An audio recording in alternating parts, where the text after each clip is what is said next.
Train যখন Guwahati station পৌঁছলো ঘড়িতে তখন ভোর 4:45।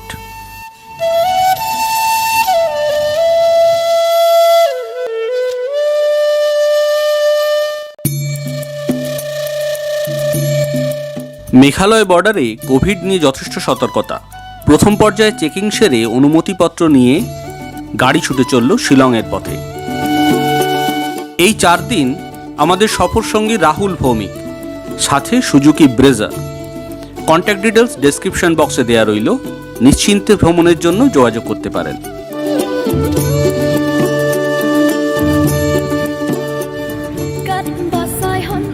শিলং যাবার পথে দেখে নিলাম উমিয়াম লেক। স্থানীয় ভাষায় একে বলে বড়া পানি।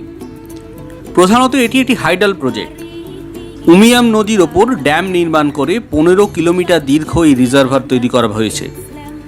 এখানে বোটিংয়েরও ব্যবস্থা আছে।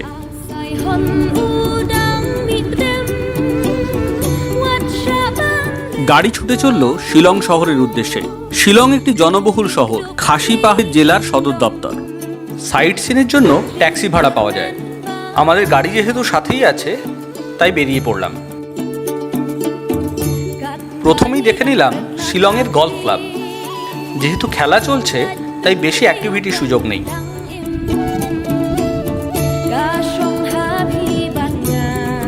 এই শিলং ছিল রবি ঠাকুরের অত্যন্ত প্রিয়। বিধানসভা ভবনের পাশে তার বাড়ি এখনো বর্তমান। আমরা পৌঁছলাম ডন বস্কো মিউজিয়ামে। শিলংয়ে এলে এই সংগ্রহশালা কোনোভাবেই মিস করা যাবে না। 7 তল বিশিষ্ট সংগ্রহশালা এক কথায় অনন্য। পরের গন্তব্য মেরি হেল্প অফ খ্রিশ্চানস ক্যাথিড্রাল। এটি প্রধানত রোমান ক্যাথলিক চার্চ। 1936 সালে স্থাপিত এই চার্চ বেশ বড় এলাকা নিয়ে তৈরি। লেডি হায়দারি পার্ক ঘুরে আমরা পৌঁছলাম শিলংয়ের সবচেয়ে জমজমাট জায়গা পুলিশ বাজারে। এখানকার street food just don't miss. এবার হোটেলে ফেরা। আগামীকাল ভোরের গন্তব্য চেরাপুঞ্জি। শিলং টি গার্ডেনের পাশ দিয়ে গাড়ি ছুটে চলল চেরাপুঞ্জির উদ্দেশ্যে। এখানে বলে রাখি, খাসি ভাষায় চেরাপুঞ্জির নাম হলো সোহরা। চেরাপুঞ্জি আসার বেস্ট টাইম হলো জুলাই থেকে অক্টোবর। যদিও এটি এশিয়ার সব থেকে আর্দ্র জায়গা, তবে বর্ষায় এখানকার রূপ দেখার মতো।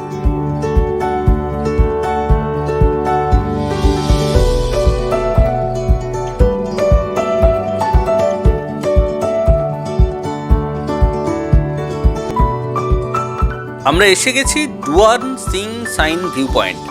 অসাধারণ সুন্দর একটি জায়গা।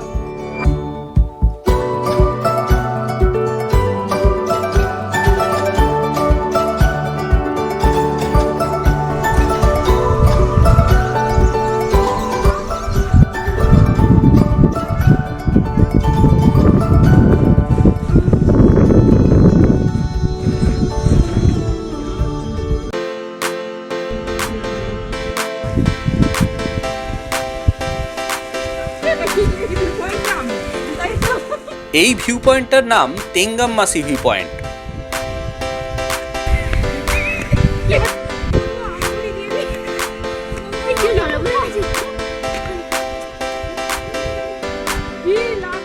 পাহাড়ের কোলে মেঘের খেলা মন ভরিয়ে দেয়।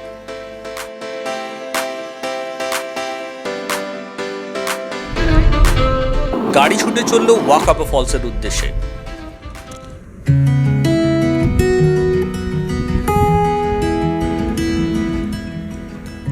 যখন পৌঁছলাম ততক্ষণে সারা পাহাড় ছেয়ে গেছে মেঘে। ভিজিবিলিটি খুবই কম। টিকিট কেটে আমরাও ঢুকে পড়লাম মেঘের মধ্যে। নামতে থাকলাম নিচে। প্রায় 150 সিঁড়ি নামার পর পৌঁছলাম ওয়াটারফলসের সামনে।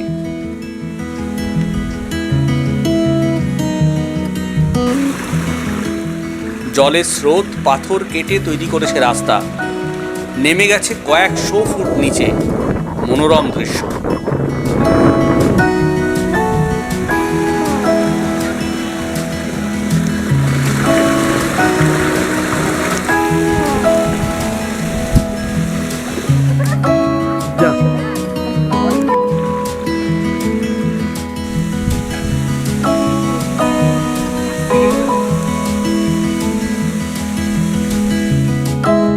পরের গন্তব্য গার্ডেন অফ কেভস।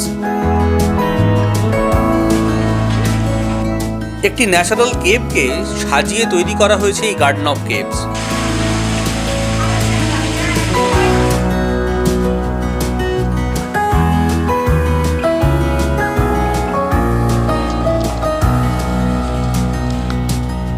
মেঘ তখনও কাটেনি, মোহময় পরিবেশ গুহার মধ্যে।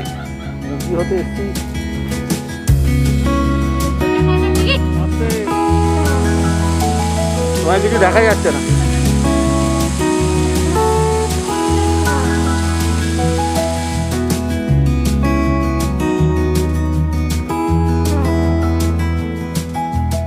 আমরা পৌঁছে গেছি আরওয়া কেভসের সামনে।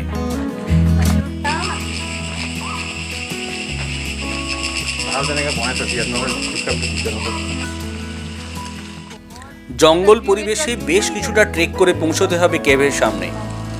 এখানে লোকাল ছেলেরাই গাইডের কাজ করে। এখানে গাইড নিয়ে নেওয়া জরুরি।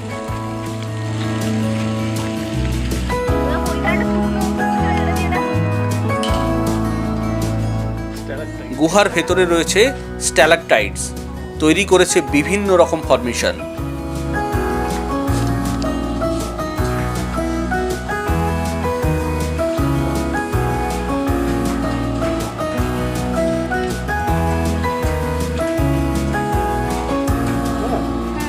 হিমালয় যে সমুদ্রের তলায় ছিল তার প্রকৃষ্ট প্রমাণ পাওয়া যায় এই কেভের ভেতর। দেখা মেলে সামুদ্রিক জীবাশ্মের। দেখতে পাচ্ছেন পাথরের গায়ে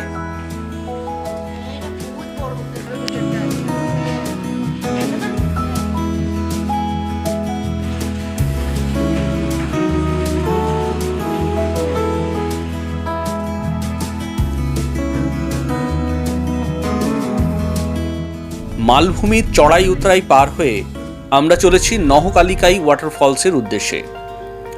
মেঘালয় প্রধানত মালভূমি প্রকৃতির। টিলাগুলির উচ্চতা 150 থেকে 1961 মিটার।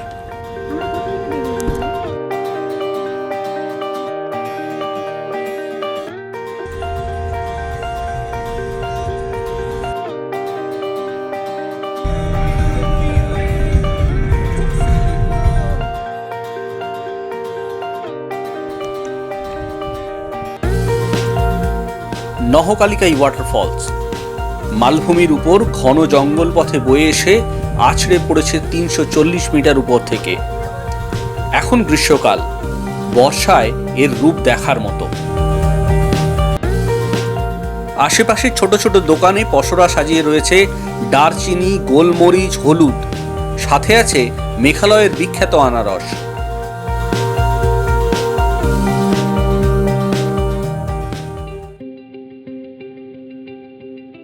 গাড়ি ছুটে চলল মসমাই কেভসের দিকে।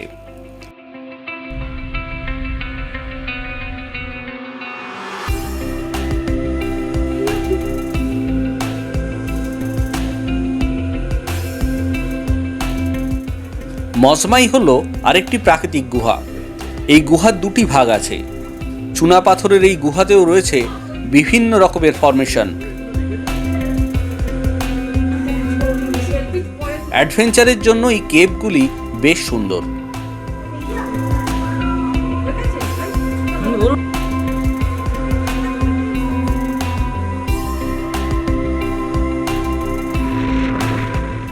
সন্ধে হয় আমরা এসে পৌঁছলাম সেভেন সিস্টার ওয়াটারফলসের সামনে।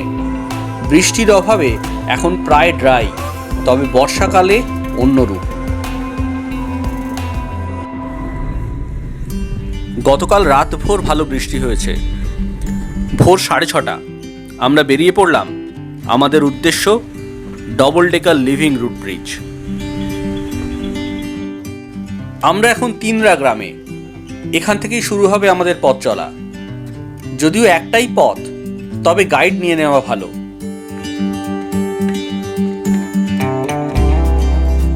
জঙ্গল পথ ধরে আমরা এগোতে থাকলাম।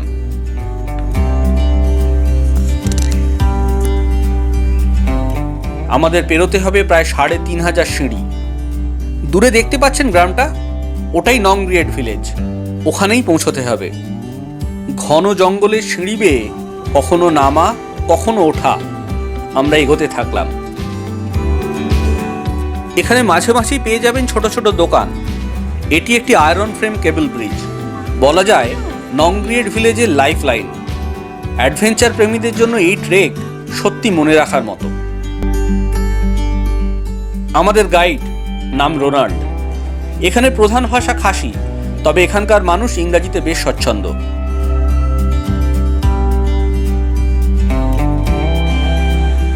পার হলাম আরেকটি আয়রন ফ্রেম ব্রিজ, এটা বেশ মজবুত। একটি ছোট রুট ব্রিজ পার করে আমরা পৌঁছে গেলাম নংগ্রিয়েট ভিলেজ। আমরা পৌঁছে গেছি double decker living root bridge.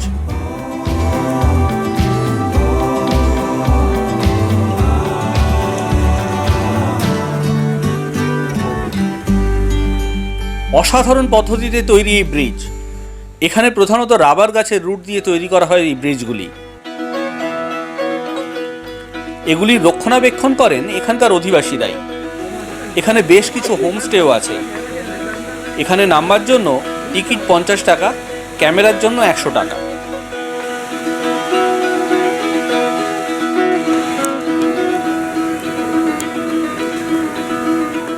এখান থেকে আরও 1 ঘন্টা ট্রেক করে যাওয়া যায় রেনবো ফলস, তবে আমরা এখান থেকেই ফিরতি পথ ধরলাম।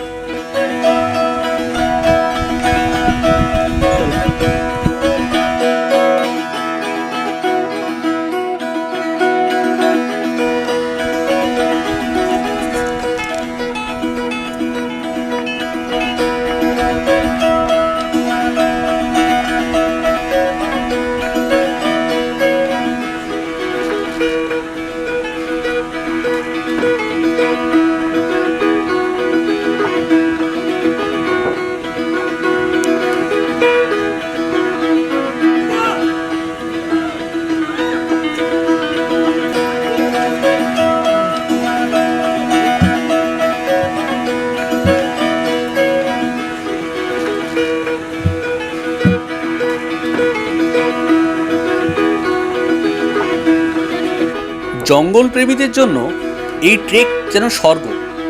জঙ্গলের পথে হরেক রঙের প্রজাপতি, কাঠবেড়ালি, অসংখ্য নাম না জানা পাখির ডাক। এটিও একটি সিঙ্গল ডেকার রুট ব্রিজ, দৈর্ঘ্য প্রায় 30 মিটার। এটিতে ওঠার জন্য টিকিট লাগে 10 টাকা।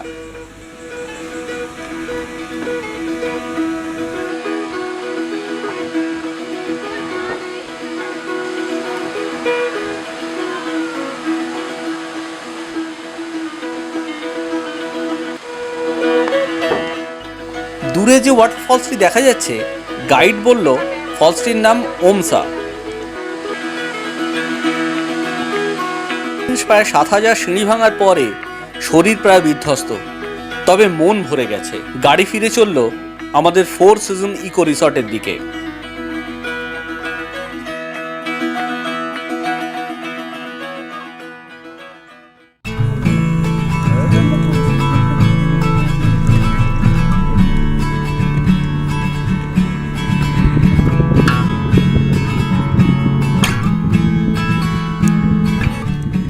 কালকেও প্রায় সারা রাত বৃষ্টি হয়েছে। আজ আমাদের মেঘালয়ের শেষ দিন, এখনো অনেকগুলি জায়গা দেখা বাকি আছে।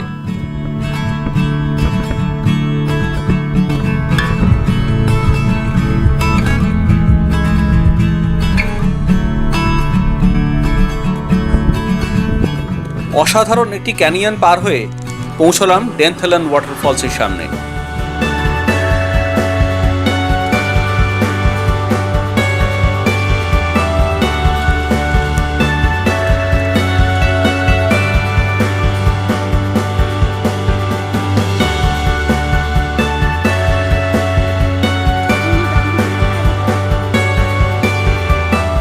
বনের ভেতর কিছু সিঁড়ি নেমে পেলাম উইশেডং ওয়াটারফলস, ঠিক যেন ছবির মতো।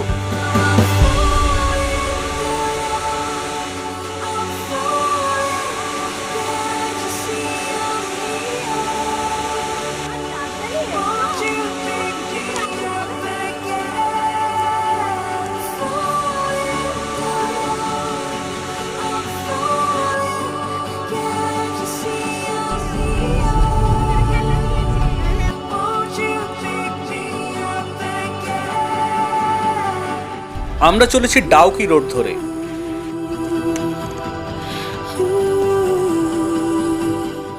এই পয়েন্টটা কোনোভাবেই মিস করার নয়, গ্রিন ভ্যালি ভিউ পয়েন্ট।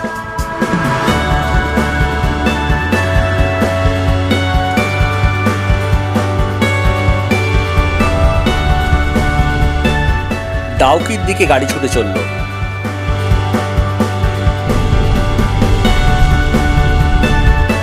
আমরা পৌঁছে গেছি ডাউকি নদীর ধারে।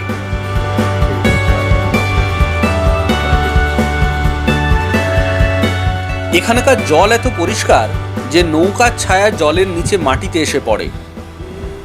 বোটিংয়ের জন্য নৌকা ভাড়া পাওয়া যায়। 40 মিনিটের জন্য 1000 টাকা, 1 ঘন্টার জন্য হলে 1200 টাকা। তবে এখানে বোটিং মাস্ট।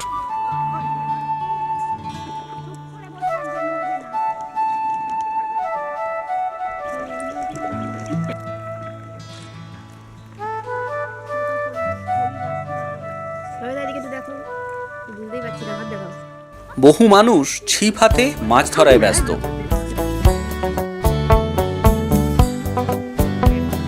आइलैंड वो है।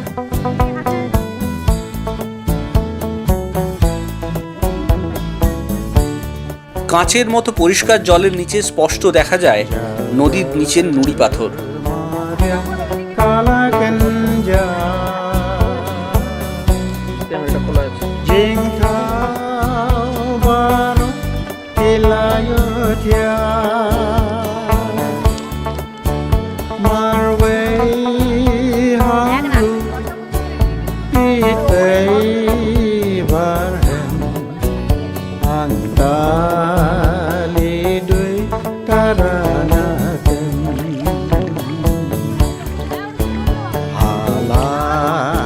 দুদিকে পাথরের দেওয়াল এক অনন্য পরিবেশ সৃষ্টি করেছে।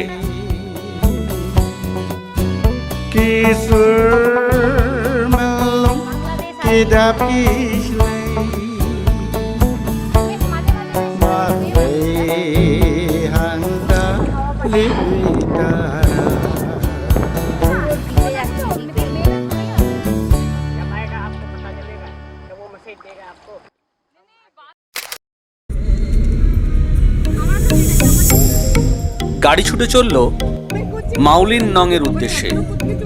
পাশে দেখা যায় বাংলাদেশ।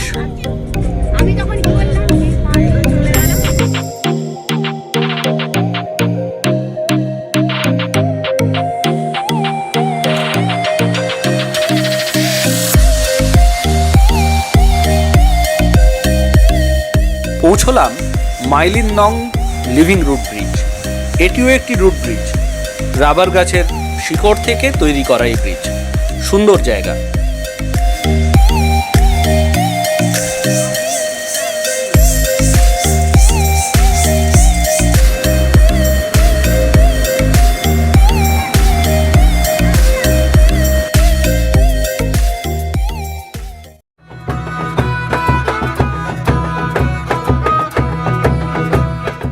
মাউলিন নং গ্রাম এশিয়ার সবচেয়ে পরিষ্কার পরিবেশ বান্ধব গ্রাম। ছবির মতো সুন্দর।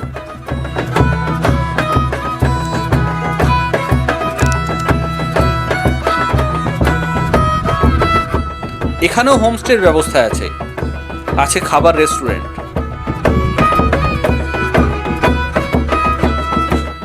এখানে এলে ব্ল্যাকবেরি কোনোভাবে মিস করা যাবে না। গাড়ি ছুটে চলল শিলং এর উদ্দেশ্যে।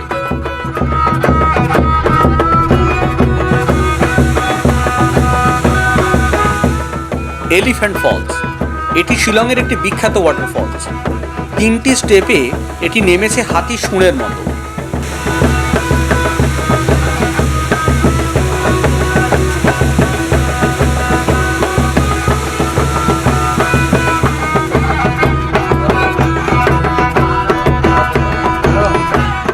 এবার ফেরার পালা।